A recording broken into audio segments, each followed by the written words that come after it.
Hey guys, my name is Andre. I'm from Appliance Service Masterclass. We show you guys how to open your appliance service business.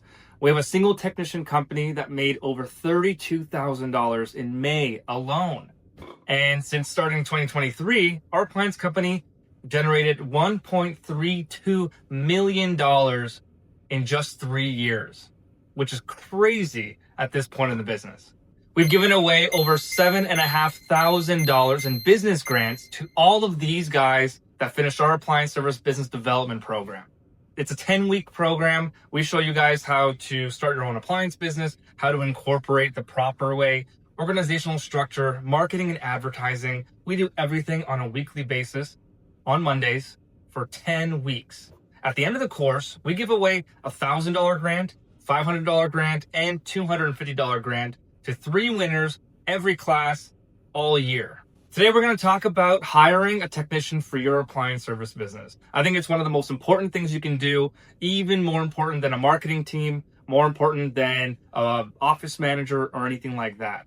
Hiring a technician can make or break your appliance business. I've been in the appliance service business for over 21 years. I've interviewed hundreds of technicians. I've hired people from Sears and then fired them because they only want to work on one appliance or one category, laundry equipment or kitchen appliance or just refrigeration. We can't hire technicians like that because if we're sending you into the field, you have a geographic area, you need to be able to repair all appliances, not just one appliance. So I know what it takes to hire a good technician, someone that has a good performance and a good culture fit. And that's the golden standard. We're going to talk about that today. In today's video, we're going to talk about the hiring matrix that we use to hire dispatchers, technicians, parts representatives, and customer service reps as well. So on this chart, you'll see that we have the performance fit and we have the culture. Every employee will fall into one of these 4 quadrants. Quadrant number 1, high performance, high culture fit. Let's start with this case scenario first because it's the easy one. Obviously, high performance, technician is getting to calls on time, he's ordering the correct parts, finishing calls in 1 to 2 visits maximum, and he has a great attitude, 5 out of 5 customer surveys. He's an easy hire, easy keep.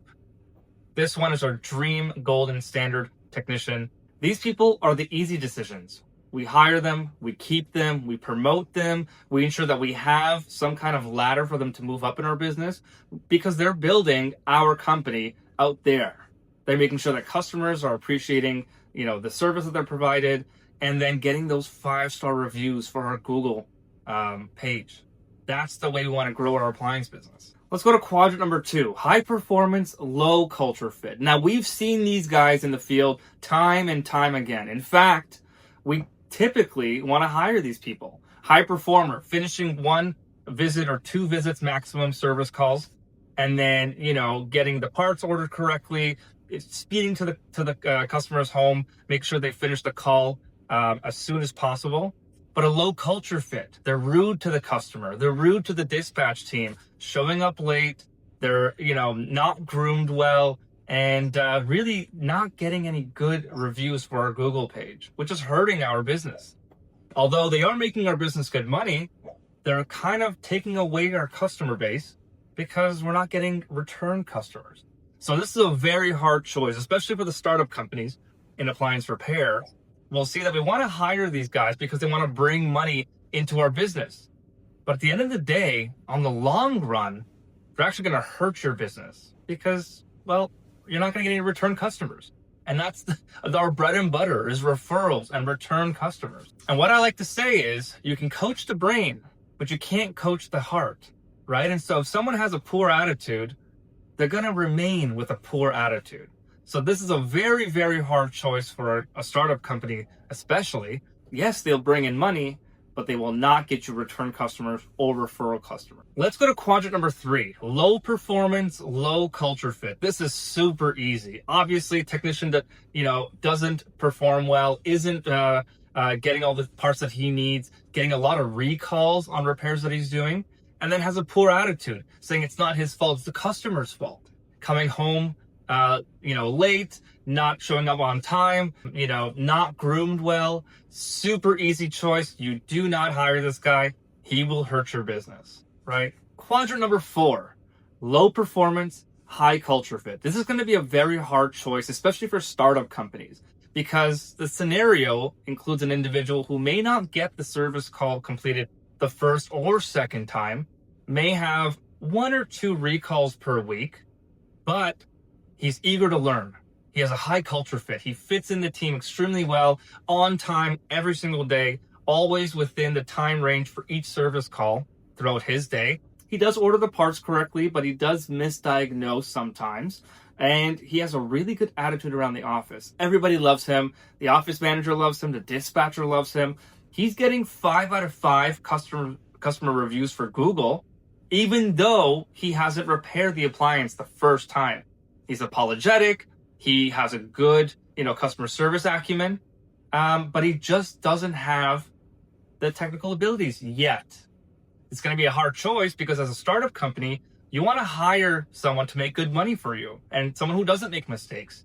But I'll tell you what, you can coach the head, but you can't coach the heart. And so someone who has a good culture fit, you can always train them, Friday evenings, on Saturdays, ask them to come to the office. Let's work on this microwave. Let's work on this stove. Someone that can learn and wants to learn these technical abilities will bring a lot of referrals and good customer surveys for your Google reviews for your appliance business. I know it's a hard choice. They're not quite, completing service calls on time or within 2 visits just yet, but eventually they're going to be one of your high performers. This is a hard choice, but I would always say hire, keep these guys, train them, invest in them, promote them, and they're going to do wonders for your appliance service business. If you're going to remember one thing from this video, it's going to be this: hire for culture, train for performance. High culture and low performance can often become your best star technicians. High performance, low culture fit often become your business problems. When you're building an appliance service company, you're not just building a team of technicians, you're building culture. And culture will determine how far your appliance company will go. If you found this helpful, subscribe to our YouTube channel for more about training, building organizational structure, and building a successful appliance business like we've done for so many across Canada and the US. Subscribe for more appliance service business development tips and technician training.